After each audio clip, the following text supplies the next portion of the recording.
Hey, my loves, it's me, Keisha, and I'm here with this week's All Tea, All Shade, Reasonable Doubt, Season 3, Episode 7 review. I really enjoyed this week's episode. It was really, really good. I like the chances that they took with this episode by switching things up majorly.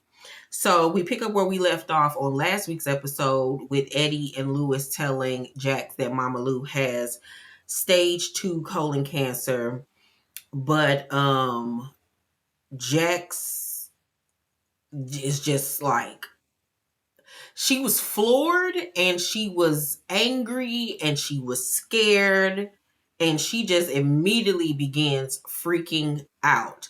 And this, as soon as it started, it made me remember when Mama Lou told her, like, get ready for when I'm not here anymore and you can't blame me for the F ups that's in your life. Because it was like coming true now. So Jax, however, by the end of that conversation, still feels like there's something that they're not telling her, and it is because remember, Lewis found out tea on Eddie. So Jax goes into her room, and Lewis shows Eddie the door and tells him that he needs to tell Jax his secret, or he will. And I was like, oh God, the rug is gonna be pulled from underneath her again. Like, she just will not be able to catch a break coming up. Like, it's just going to be one thing after another for her. So then we see Jax having a flashback to her childhood and her watching her mom and dad dancing in the living room. And she goes over to his guitar case and starts to pluck the strings. And he just yells at her, was like, Jax, get the hell away from my guitar. And so she runs off crying, and Mama Lou goes to comfort her and tells him, like, I don't want you yelling at her. I don't want her to be afraid of her daddy. He was like, oh, she'll be all right, whatever. So she leaves out the room to go and check on Jax. And as soon as she leaves out the room, Eddie goes over to the guitar and pulls out some cocaina and sniffs it. And Jax sees him and asks, what is that? And he was like, it's daddy's medicine. So that was the reason why he yelled at her, because he knew he had his stash in his guitar and didn't want her to get to it. And I was like, oh, so now we're getting a more in-depth look at really what transpired with her father as a child, but how much she also loved and adored him. Like, he was her favorite thing ever on this earth. So we come back to present day, and Jax is parked outside Mama Lou's house, who has not been answering her phone calls. And Mama Lou comes out and she was like, excuse you, ma'am. Yeah, it's me. Like, when were you going to let me know? And she was like, I didn't want to tell you because I didn't want this to happen. And Jax was like, well, if you're going to a doctor's appointment, I'm coming too. So they go to the doctor's appointment, and the doctor tells them that the cancer that Mama Lou has is very aggressive, even though it's stage 2, and that it will require surgery, but she could have a stroke due to her high blood pressure. Jax is immediately against it because she feels like they need to get a second opinion, and maybe there's other ways to treat it before just immediately going into surgery. But Mama Lou was like, I don't want a second opinion. I'm having the surgery, and that's that. Period. So Jax is like annoyed, flabbergasted, because she's used to having her way and being the smartest one in the room and knowing everything and all things.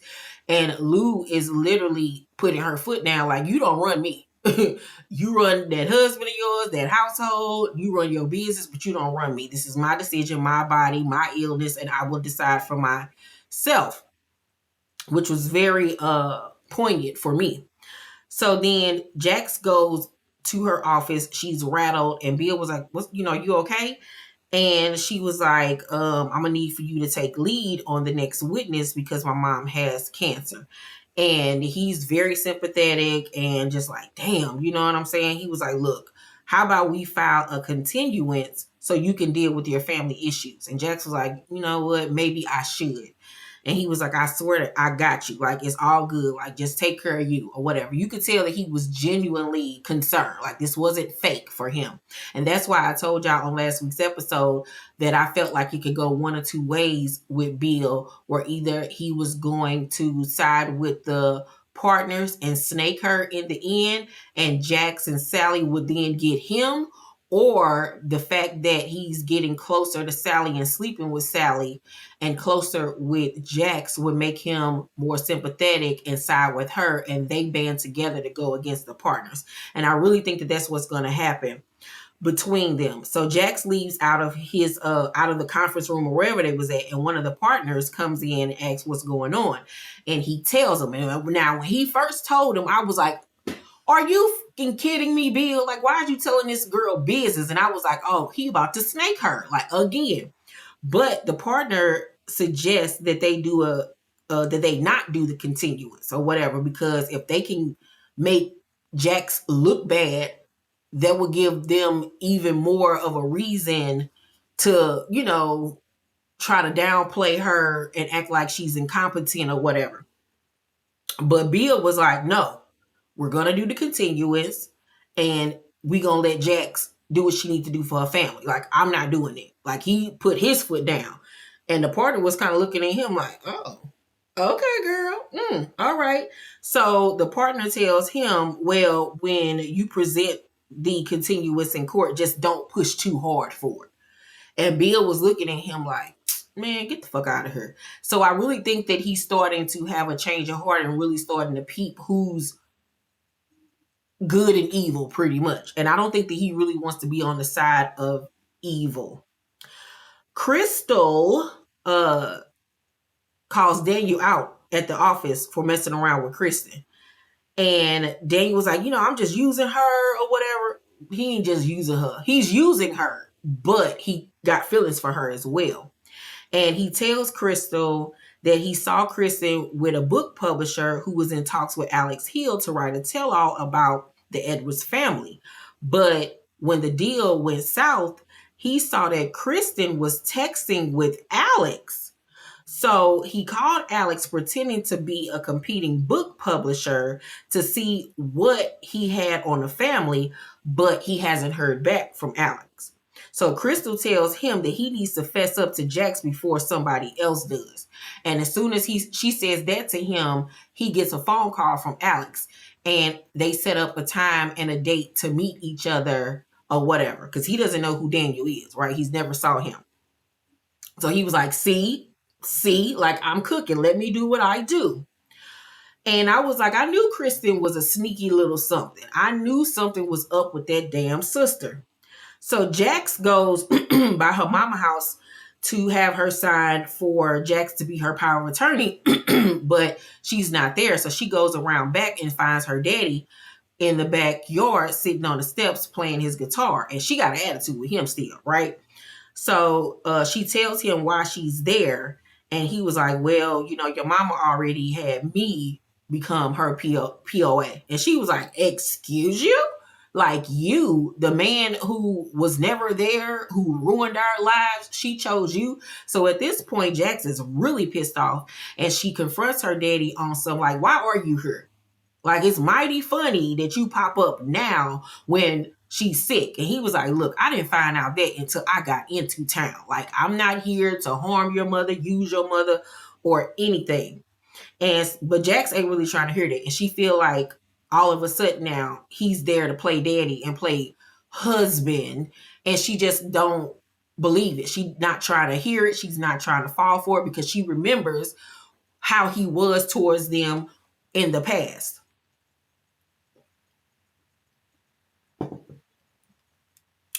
So Jax has another flashback of her being on the playground and teaching, this was wild, teaching these two little girls how to take happy candy. So she pull out a little compact mirror, some little crushed up candy, and get to slicing it.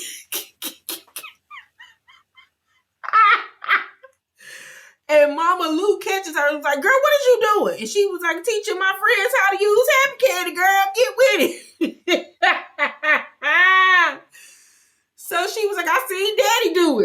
So Lou is pissed, and she goes and confronts Eddie, who is like very nonchalant about the whole thing or whatever.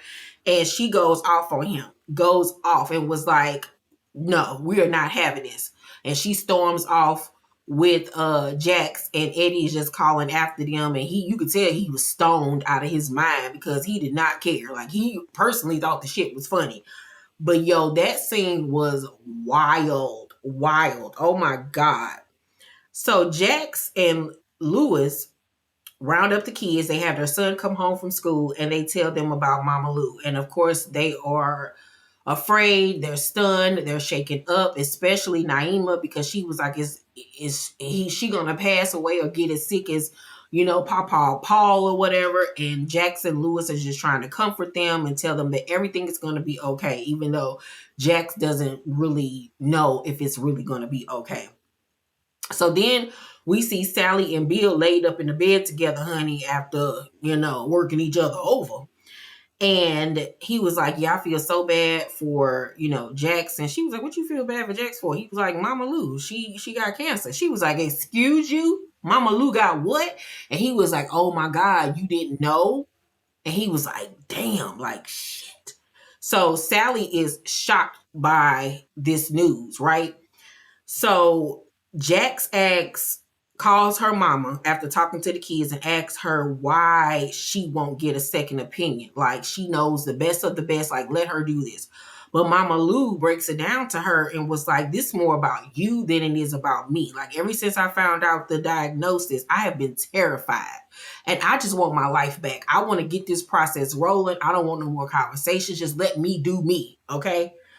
And of course, Jax disagrees, but at this point, she knows that there's nothing else that she can really say or do.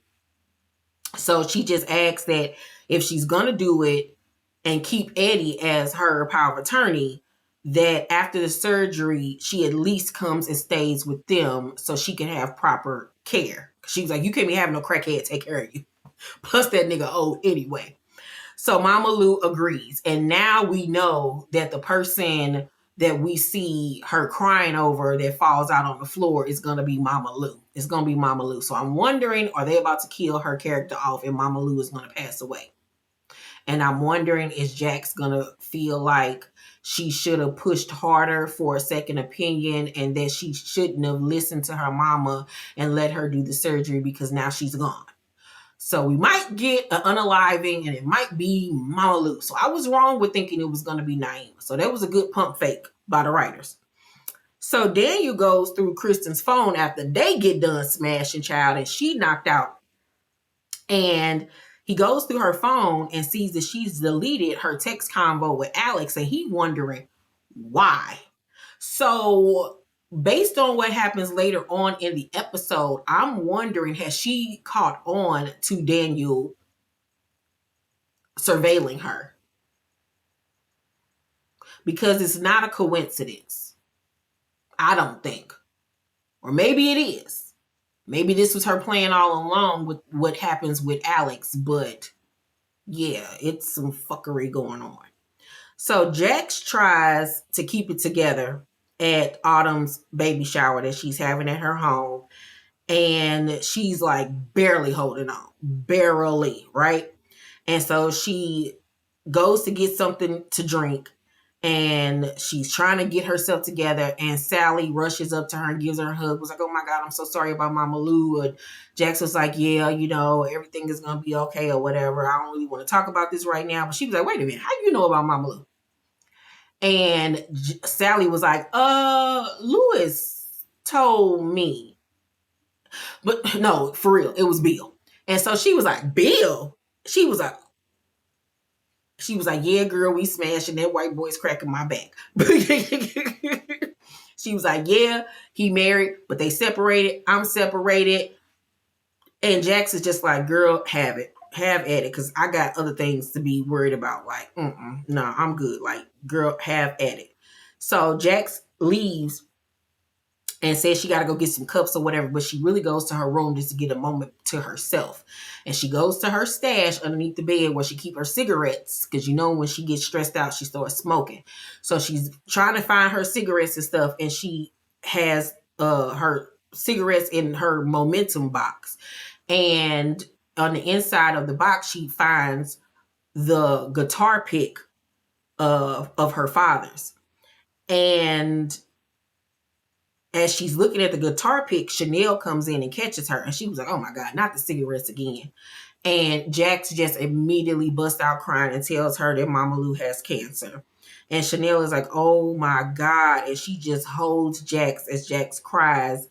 And Jax is telling her how, they didn't tell her and she won't get a second opinion and she's scared. And Chanel was like, look, I love you, but I honestly feel like Mama Lou not telling you was the best thing that she could have done. And she just tells Jax, to just let her be. Let her be, And it was a really beautiful scene seeing them come together as friends and having somebody be there for Jax for once and for all, because Jax is always there for somebody else. Then we have a flashback to it being nighttime. Jax is a little girl and her father is banging on the door, high as a kite. The neighbors is yelling for him to go the fuck on. Mama Lou is telling her to be quiet, to act like they not at home, but he could clearly see them through the curtain, child. And she was like, Jax was like, why you not answering the door for daddy? And she was like, me and daddy playing a game right now. You go back to bed or whatever. And Jax goes back into her room and Mama Lou goes to the door and tells him to stay the fuck away, because if he comes back again, she gonna call the police. And he was like, fuck you, Lou, and kicked the door. And she just slide down the door and is just crying because like this nigga's a full-blown crackhead now, and she has to do what's best for her and her child by keeping him away, even though she knows how much Jax loves her daddy. It's just, it cannot happen. It cannot happen. She has to put her and Jax first. So we see that even though Mama Lou has made very selfish decisions in her life, when it came to Jax's safety, when it came to her dad, she didn't fuck around. She did not fuck around, and she did not play that shit, right? So I don't know what the hell happened later on with the Paul situation, child, but at least she had her head on straight with her daddy, right? So we come back to present day, and Bill brings flowers for Jax at the hospital and says that, I'm supposed to tell you it's from me and the firm. And she was like, yeah, sure. So then we see Daniel at the spot that he was supposed to meet Alex at, waiting, and Alex is late. He called his phone, it's going straight to voicemail.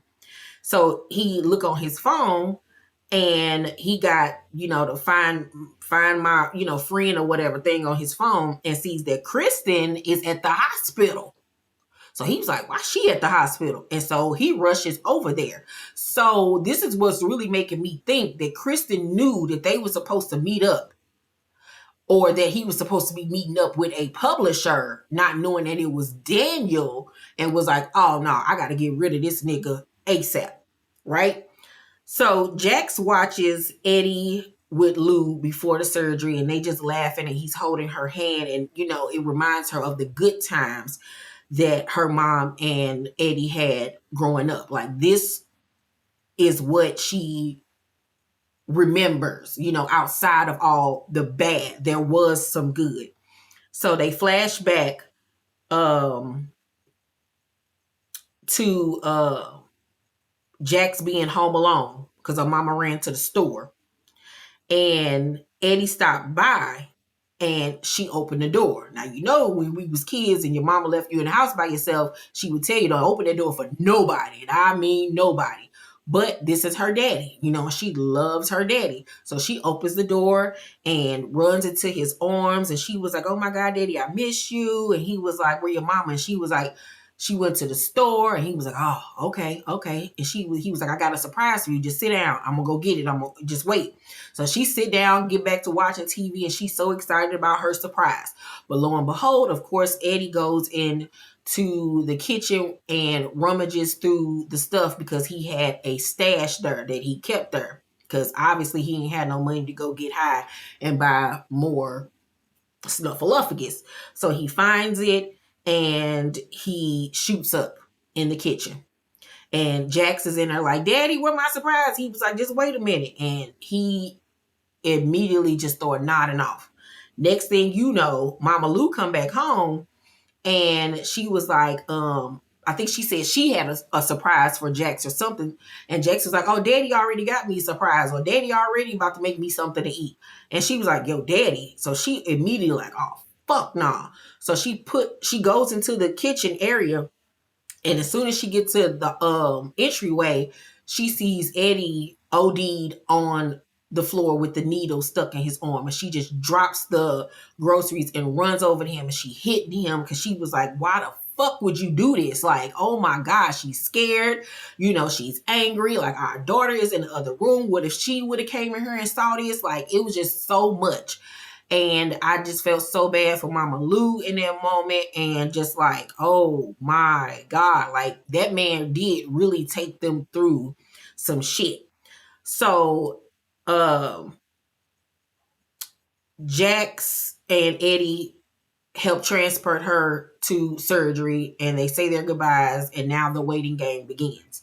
We have another flashback from Jax being little, and she catches her mama. She wakes up in the morning and catches her mama in the living room smoking a cigarette profusely, and the whole house is packed up. Mama was like, "We getting the fuck out of Dodge.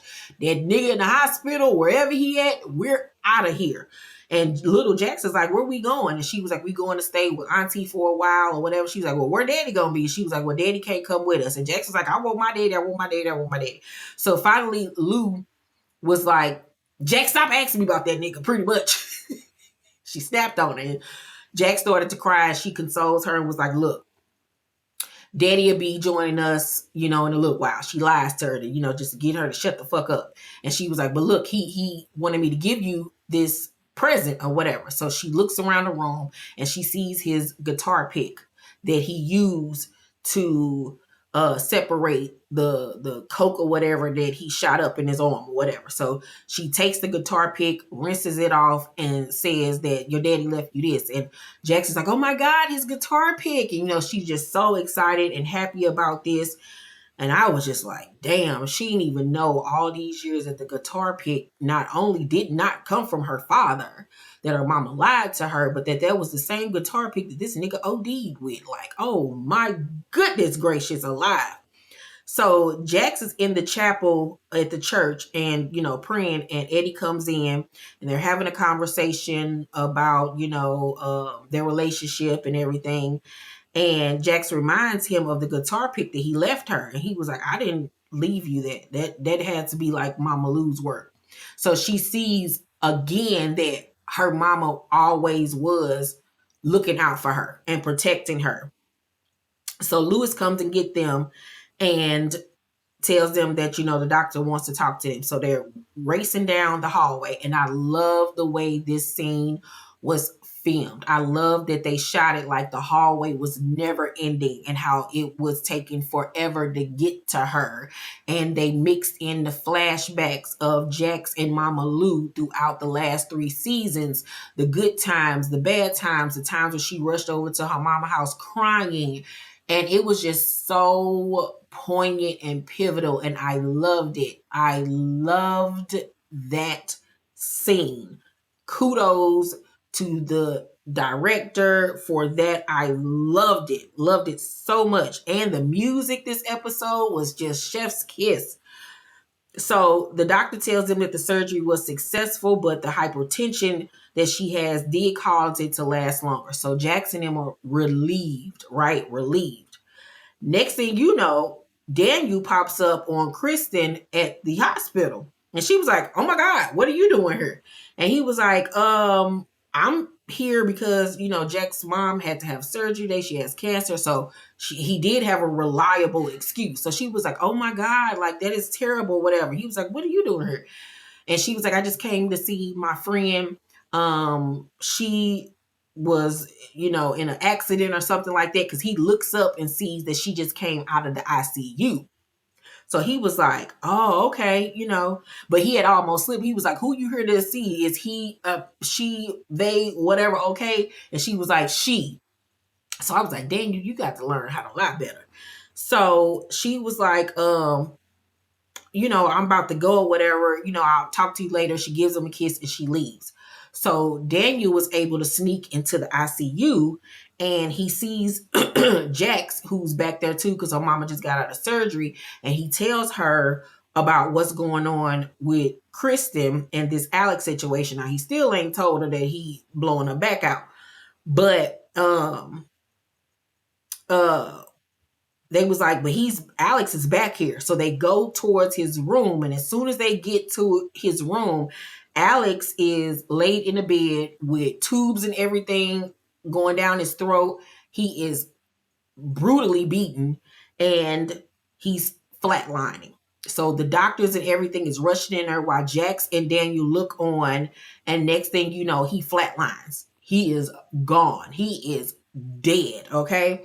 And we see Kristen on the phone talking to someone and tells them that Alex has been beaten up pretty badly and probably won't make it through the night, which means he won't be talking anytime soon. So that led me to believe, like I said earlier, that she knew that Alex was going to talk to another publisher and she put a kibosh to it by getting him beat up and ending his life, or she knows that Daniel is on to her and that Daniel was the one that was supposed to be meeting with him, and she was like, we got to put the kibosh on this. We got to get rid of this nigga, right? Because he know too much. So it's obvious to me now at this point that Kristen played a bigger role in what happened that night. And that she probably was the one that unalived Wendy or had something to do with it. And it's obvious that it was her and somebody else involved.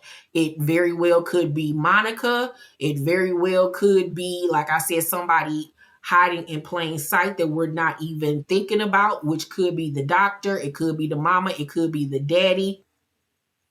And it could be Ozzy, which I don't think that is Ozzy, but I think it's, like I said, either the doctor, the mama, the daddy.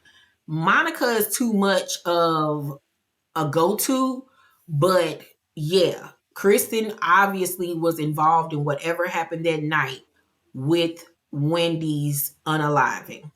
And she's more lethal than what we have been made to believe.